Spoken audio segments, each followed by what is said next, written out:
chìm trong sống chết riêng mình, đưa tôi xa kiếp người, đưa tôi xa cõi đời. Lần theo cơn gió du hơi, lần theo quá khứ xa vời, đang thong dong bước lùi vào trong màn tối. Tôi thấy mình đứng trong vườn, tôi vẽ màu sắc hoang đường lên những một ước vô thường về mấy con đường rồi không buồn nhớ. Tôi ngỡ từng nỗi mong chờ rơi xuống nhẹ đến hững hờ. Tôi đã về với hư vô trong trái tim khô hiu hắt mùa đông.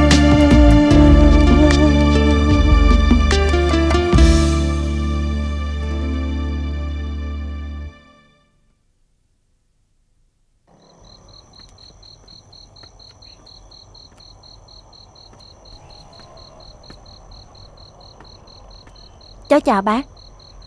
Thấy nhà tắt bớt đèn, cháu cứ tưởng là...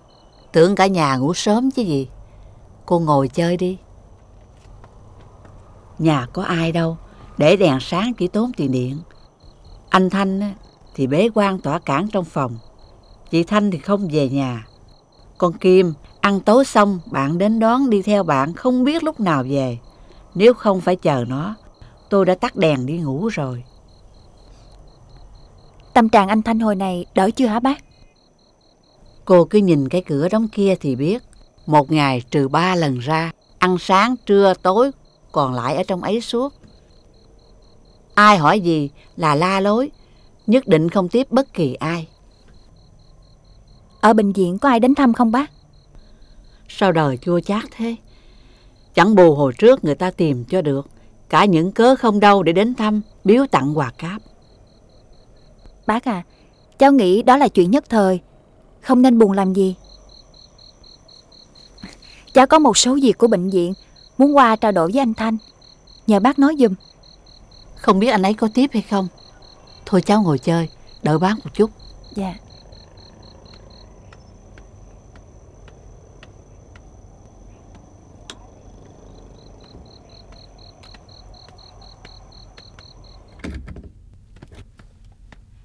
Thanh à.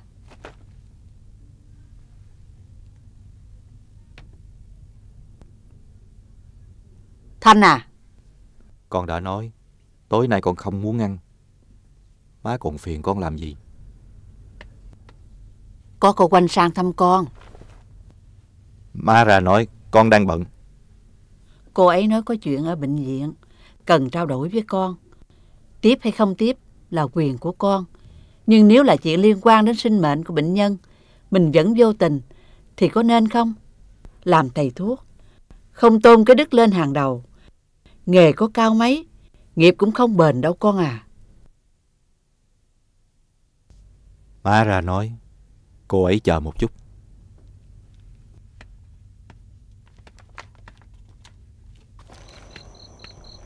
Cô chờ một chút, anh ấy ra bây giờ. Cháu cảm ơn bác. Nói gì thì nói, chứ đừng chạm vào những chuyện anh ấy dễ tự ái. Trí thức thì trí thức thật, đầu bạc thì đầu bạc thật. Nhưng hễ tự ái là như con nít, cứ phải lấy lời ngon ngọt mà dụ. Dạ, cháu hiểu ý bác dạy rồi ạ.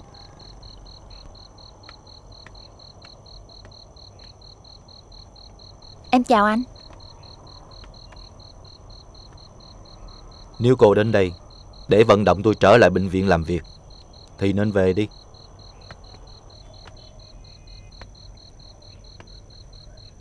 Vừa rồi em nhờ bác nói vậy vì em biết anh chỉ giận bác sĩ Hùng, chứ không nỡ lòng nào bỏ bệnh viện, nơi gần 20 năm nay anh đã từng gắn bó và gầy dựng. Tai tôi giờ đã bị điếc trước những lời ve vuốt rồi. Xin đừng nói giọng ấy nữa. Em xin lỗi. Thú thật, em rất áy náy khi anh trong hoàn cảnh như thế này. Em cũng vừa biết được tin chị đã... Đó là chuyện riêng của gia đình tôi. Cô đừng mất công bận tâm. Nên nhớ về đường đời. Có thể tôi còn phải học hỏi nhiều ở những người đi trước, nhưng tôi vẫn là thầy của các lứa hậu sinh. Tôi có thể bị lũ hậu sinh lừa vì tôi tin sai, chứ không phải tôi dốt. Nếu đến đây để làm công tác tư tưởng, để dạy khôn tôi, thì cô làm lớn rồi đó. Ngay cả tình cảm thầy trò, anh em, giữa anh và em, anh cũng nhìn nhận một cách lạnh nhạt như vậy à? Tôi không phải là người vô tình, nhưng bây giờ tôi không còn tin ai, và không muốn tin bất cứ ai hết.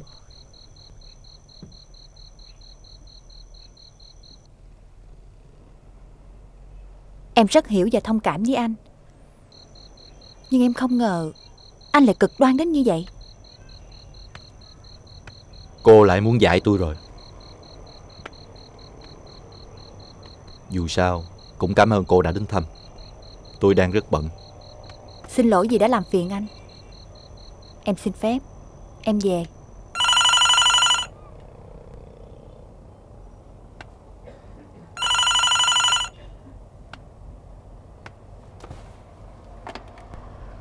Alo.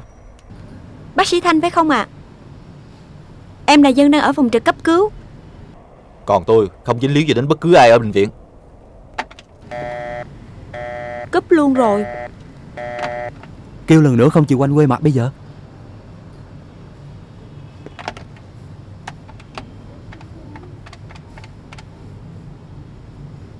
Nói ngay tên chị Oanh trước khi ổng cúp máy. Anh làm ơn cho em gặp chị Oanh, có việc gấp. Lại cô hả? Làm sao cô biết cô Oanh ở nhà tôi? Thưa, em vừa gọi về nhà chị Oanh. Nhỏ tiếng Nị nói, nên em phải gọi qua nhà. Điện thoại của cô. Tôi có thể bị anh Thanh nhìn nhận xấu như thế nào cũng được. Song việc anh Thanh được trọng dụng trở lại bệnh viện là điều tôi sẵn sàng đánh đổi bằng mọi giá.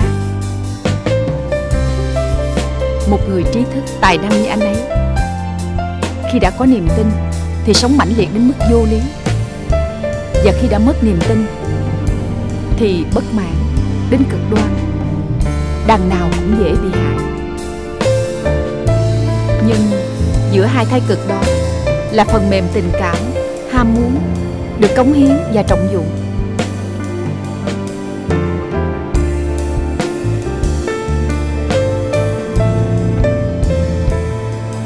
Tôi gặp anh chỉ xin anh hiểu cho điều ấy. Hóa giải được điều này, anh Thanh sẽ cân bằng hơn. Em hiểu ý cô. Xin cô tin ở em.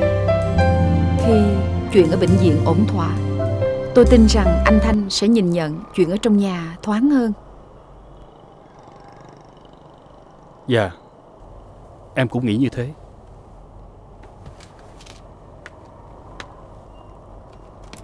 Cảm ơn anh chị đã thông cảm và dành thì giờ nghe tôi tâm sự. Nhớ đừng cho anh Thanh biết chuyện tôi đã tới đây. Tôi về nha. Dạ.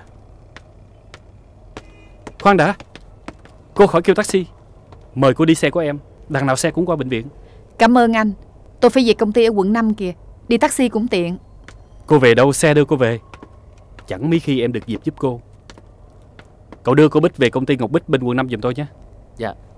Cảm ơn anh chị nha. Dạ.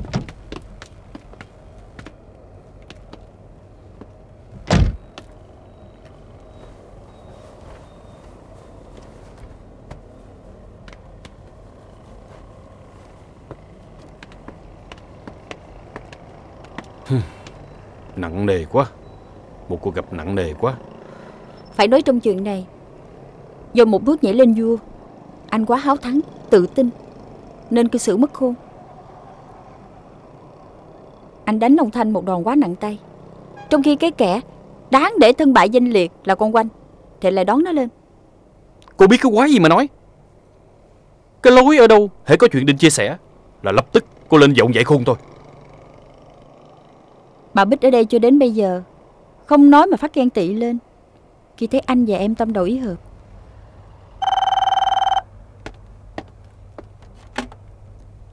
Alo. Anh bắt em chờ qua đêm luôn chắc. Nhà có khách. Anh ra bây giờ đây. Bệnh viện có việc gấp. Tôi phải vào bây giờ. Anh muốn đi đâu tùy anh.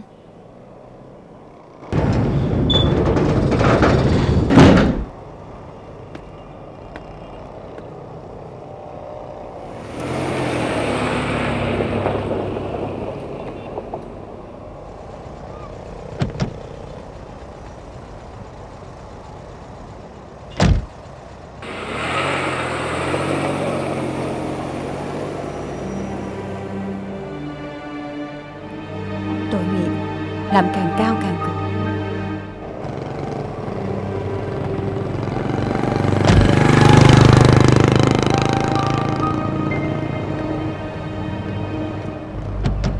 Xin lỗi.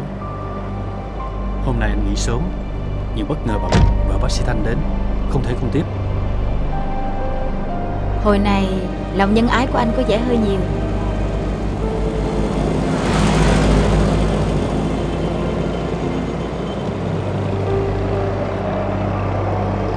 Em siêu hơn anh tưởng.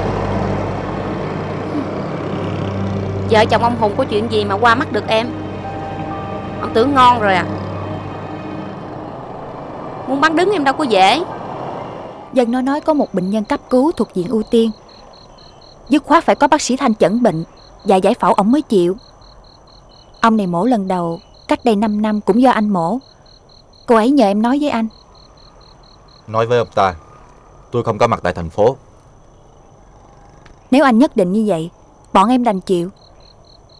Nhưng cái khó sau này, nếu diễn biến ca mổ phức tạp hoặc có sự cố gì, trường hợp một bệnh nhân vào một bệnh viện, 2 bác sĩ mổ, chắc chắn sẽ có nhiều rắc rối về pháp lý và ảnh hưởng đến uy tín bệnh viện. Các người coi tôi như đồ phế thải, coi tôi như chết rồi, sẽ khỏi phải lo trái pháp lý. Cũng không phải nặng lời như vậy đâu. Em xin phép được nói với Dân một câu, rồi phải qua bệnh viện để trực tiếp giải quyết. Hy vọng thuyết phục được bệnh nhân, để không phải phiền đến anh.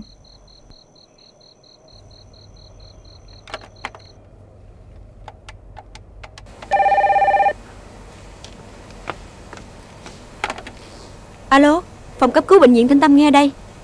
Chị Oanh đây. Chị sẽ sang ngay với em, xem tình hình như thế nào, rồi đặt vấn đề với bác sĩ Thanh sao.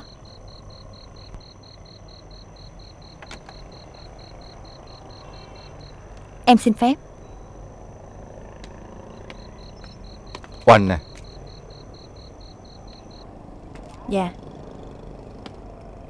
Nói cô Vân mang hồ sơ bệnh nhân qua đây.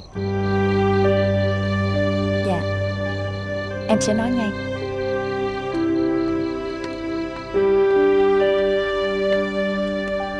Anh đến lâu chưa? Lũ trẻ cho biết em đang ở bên bác sĩ Thanh, nên anh ngồi chờ.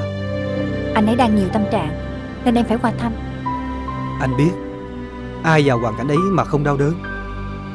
Thứ nhất là con phản cha, thứ hai phản Chúa, thứ ba phản thầy. Đây lại là cuộc tạo phản kiểu lá mặt lá trái. Không phát điên là may. Anh cũng rất muốn sang thăm bác sĩ Thanh, nhưng bà hai can. Anh thông cảm, bây giờ em phải qua bệnh viện ngay. Em cứ đi việc em, anh cũng về. Hôm khác anh tới chơi cũng được.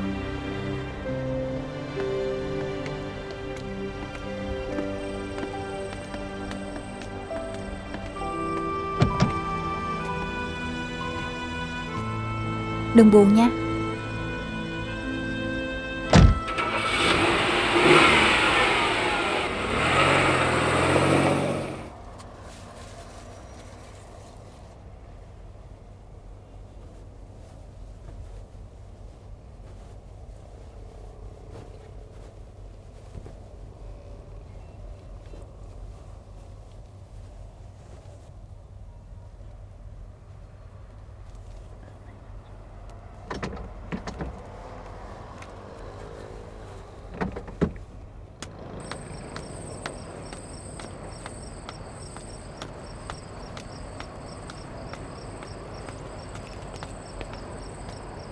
Cô Oanh à, cô cứ ở nhà với hai cháu, tôi qua với bệnh nhân bây giờ.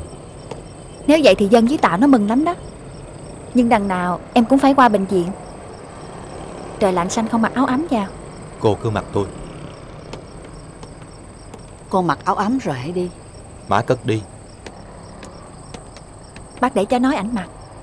Cô nói khéo không anh ấy lại tự ái. Dạ.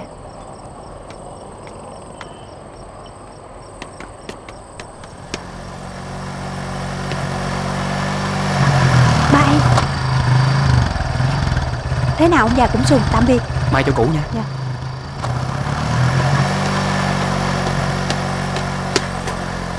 Ba đi đâu? Con vừa đi đâu về? Hôm nay thứ Tư là ngày con đến lớp Anh văn mà. Con... Nhà này một mình má mày phá chưa đủ hả? Cháu vô nhà đi.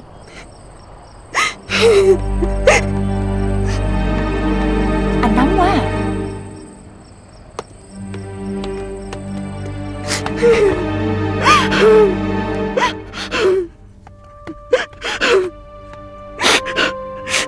Ba đang có nhiều tâm trạng, mà con cũng có lỗi. Nhưng con không thể nào chấp nhận được ba đánh con ngay trước mặt cô Anh, nội hiểu chưa? Em phải thông cảm. Anh vừa lên giám đốc chưa bao lâu, ly dị vợ ngay sẽ hết sức tai tiếng. Mặt khác, đặt vấn đề vào lúc này, cô Kiều bị bất ngờ sẽ quậy tưng bừng làm khó cho anh. Mình cứ hoạt động thế này một thời gian nữa rồi từ từ tính. Những ông Mộc và lũ con em đã đánh hơi thế rồi. Anh không công khai và dứt khoát sớm với bà Kiều, để sự việc dở ra. Em sẽ mang nhục với gia đình, với họ hàng nhà em. Mang tiếng ngoại tình và cướp chồng của người khác, không còn biết dạy dỗ con cái thế nào.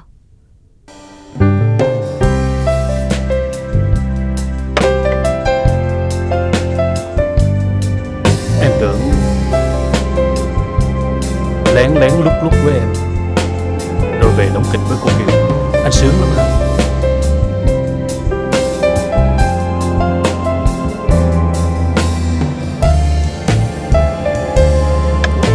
Tại anh cứ lòng mấy thứ đạo đức giả vào, chứ cứ coi trường tình cũng như cuộc tranh đấu giành quyền lực ở bệnh viện. Anh sẽ thấy việc gì phải làm để đạt được ưu thế, và mục đích của nó cũng phải làm. Mà đã làm, chỉ có chuyện thành bại chứ không có chuyện tốt xấu. Thành thì cái gì cũng tốt, bại thì cái gì cũng xấu. Được làm vua, thua làm giặc mà. Nếu đúng như em nói thì quyền lực là cái gốc của chân lý, đạo lý hay sao?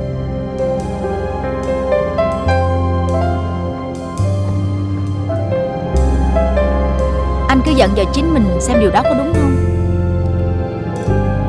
Khi anh còn làm phó chủ nhiệm khoa, gần như cả bệnh viện chống lại anh. Nhưng khi anh làm giám đốc, chính những kẻ chống lại anh quyết liệt nhất lại cung phụng phò tá anh tận tụy nhất. Còn bác sĩ Thanh, trước đây như thánh sống trong bệnh viện, còn bây giờ thì sao? Bệnh có ai đến thăm không? Anh thua em. Nhưng không lẽ tình yêu, tình cảm lại cũng có cả sự nhẫn tâm thủ đoạn như quyền lực? Vậy anh tưởng chúng ta ở đây với nhau là đang tử tế với bà Kiều của anh và ông Mộc của em hay sao? Tình yêu nào cũng phải hy sinh. Không dám hy sinh thì đừng dấn thân vào tình trường. Tất nhiên là trừ trường hợp đến với nhau không chân thành.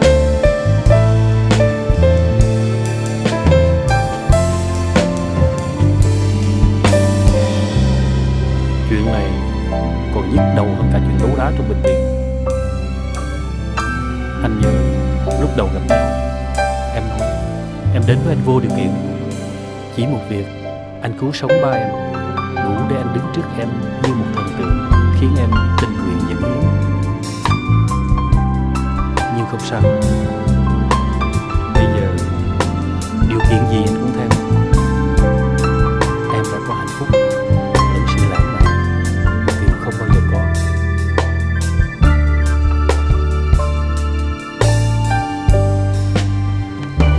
Em hồi hộp quá à. Lạy trời, ông không nhận ra. Nếu biết trước chuyện này anh đã can Động cơ của Kiều Anh và em là tốt, rất tốt.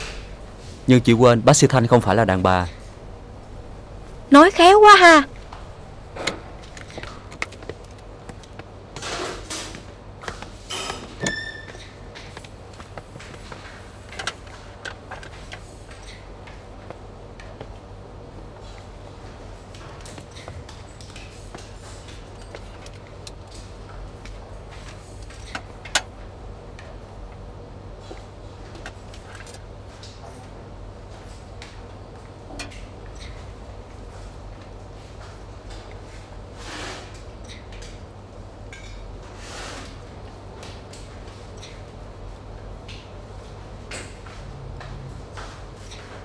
Bác sĩ còn nhớ tôi không?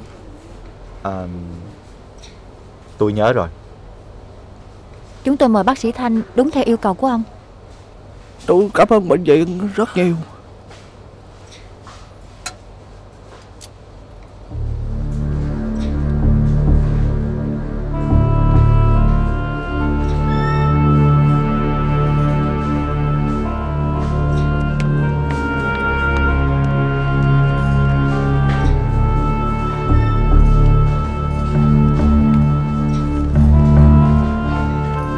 Thưa, đây là hồ sơ bệnh án và kết quả xét nghiệm vừa thực hiện xong.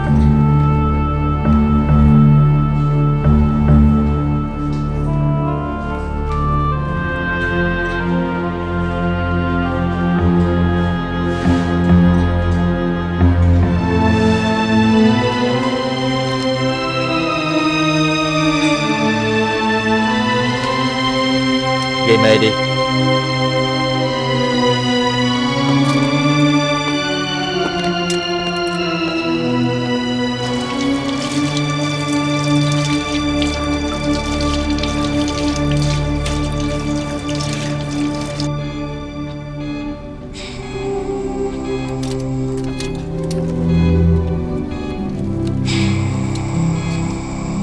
May mà anh còn chừa 1% để đỡ mang tiếng nói xạo.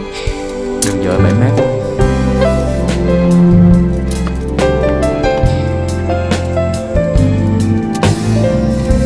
Để cô Vân phụ tôi.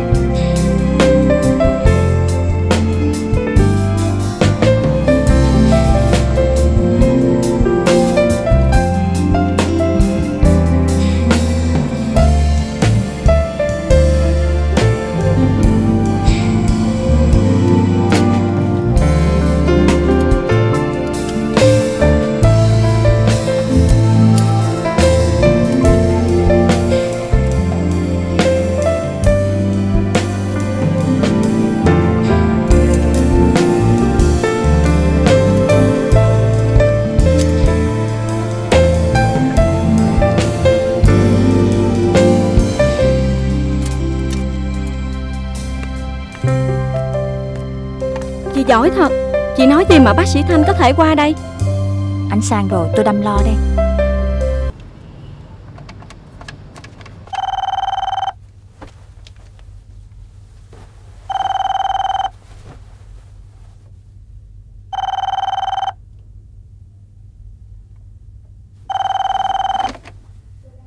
Alo.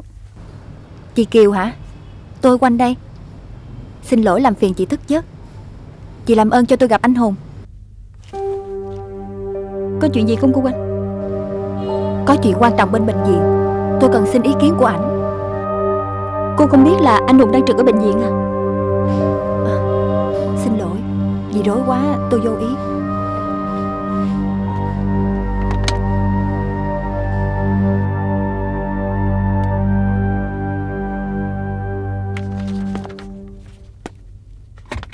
Ủa, nếu tôi không lầm, đêm nay chị không trực. Không trực nhưng đang chết dở, nên phải cầu cứu anh đây. Chuyện gì khiến bản lĩnh một cây như chị mà cũng thất sắc như vậy? Ngồi xuống đây uống nước đã.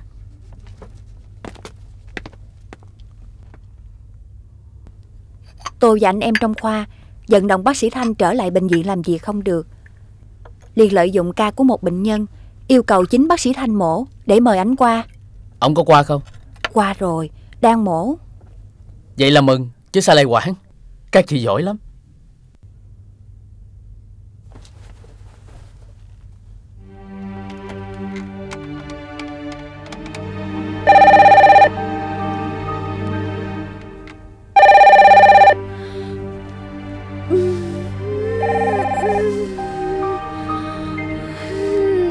Ba đừng có uống nhiều mà cứ uống nhiều à.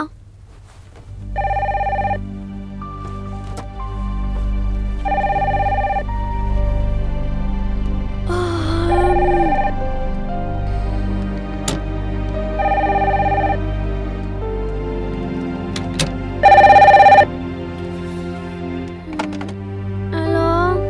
Cô Kiều đây. Làm ơn cho cô gặp má con chút. Má con? Má con không có ở nhà. Có chuyện gì mà con qua đây vậy? Cô Kiều hỏi má. Đây, ba nói chuyện đi. Alo. Có chuyện gì mà kêu khuya vậy chị?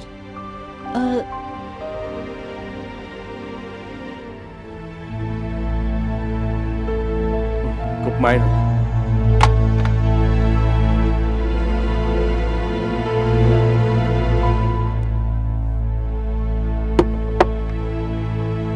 Hồi này ba cứ uống rượu hoài nên má giận không muốn ở nhà.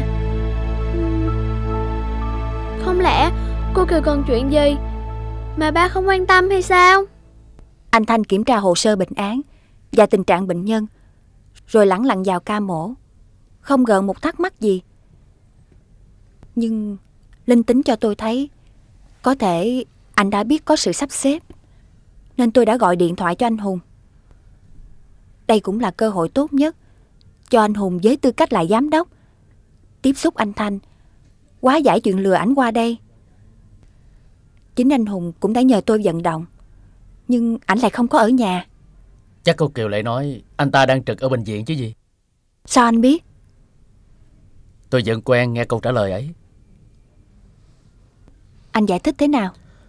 Tôi vốn không tò mò chuyện người khác nên nói. Xin lỗi, tôi sơ ý.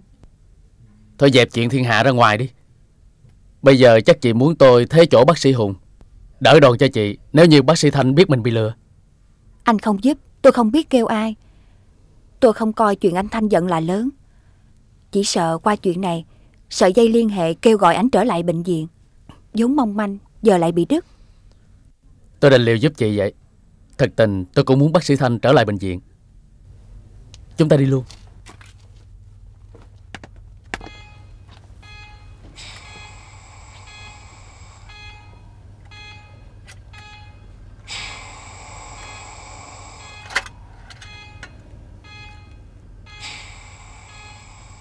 Xong phần của tôi rồi.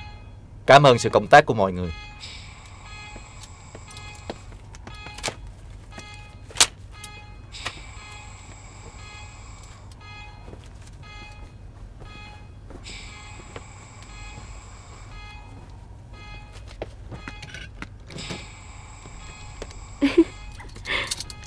Vậy là xong.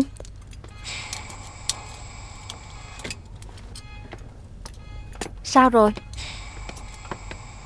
Dạ tốt đẹp ngoài mong đợi, nhưng hồi hộp quá. Chị anh thay mặt ban giám đốc nói với anh Thanh một câu hòa giải dân tộc. Rất vui lòng.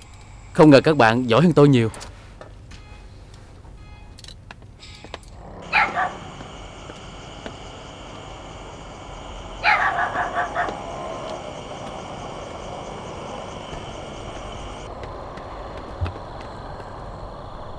Trong lúc mổ có ai nói gì không? Em đã nói mọi chuyện đều tốt đẹp mà. Hai người về phòng trực đi, để mình tôi đi gặp ảnh được rồi.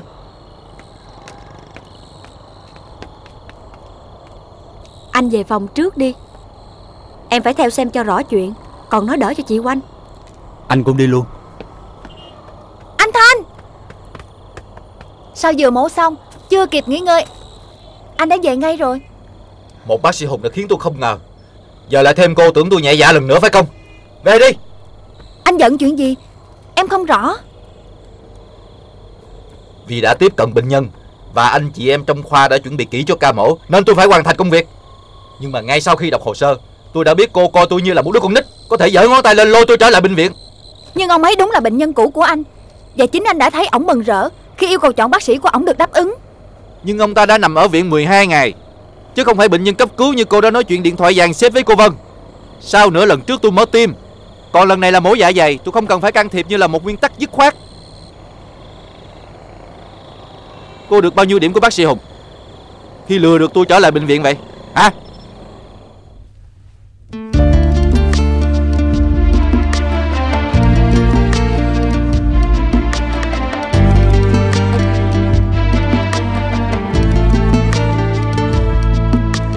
đêm tăm tối vây quanh, chợt tan cho nắng long lanh.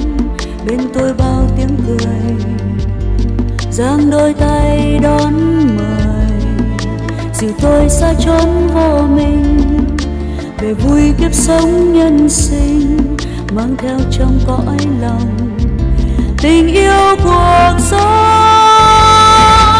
Yêu quá màu trắng ân tình, êm ái màu trắng bên mình. Tôi thấy nhiều giấc xuân nồng, màu sắc tươi hồng làm tim hồng ấm. Ôi nhớ màu áo thiên thần, mang đến hạnh phúc vô ngần. Yêu mãi màu trắng chân tình, là nắng mênh mông xua mất trời đất.